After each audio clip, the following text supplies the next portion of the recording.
আমরা খুব কমজনই এমন থাকি যাদের ঘর বাঁধার সেই স্বপ্নটার একটা হ্যাপি এন্ডিং হয়।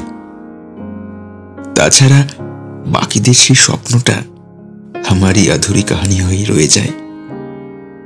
ভাবতেও কষ্ট হয় যে এই হাতটাকে একদিন নিজের বলে ভেবেছিলাম, সেই হাতটা কিনা আজ অন্য কেউ দাবি করে।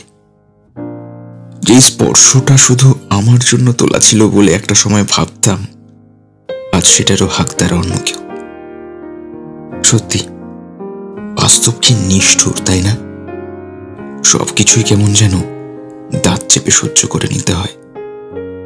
পরিস্থিতির সাথে কি সুন্দর নিষ্ঠুরের মতো আপোষ করে নি, তাই না? সবচেয়ে মজার তো সেটা লাগে যখন সেই মানুষটাকে দেখলে কি সুন্দর করেই না চেনার ভানটা আমাদের করতে হয়, তাই না? যেন একে অপরের সাথে কোনোদিন দেখাই হয়নি, কিছু হওয়া তো দূর কি বাত। আসলে সবকিছুই ডেস্টিনি, আমরা পরিস্থিতির দোহাই দিই মাত্র।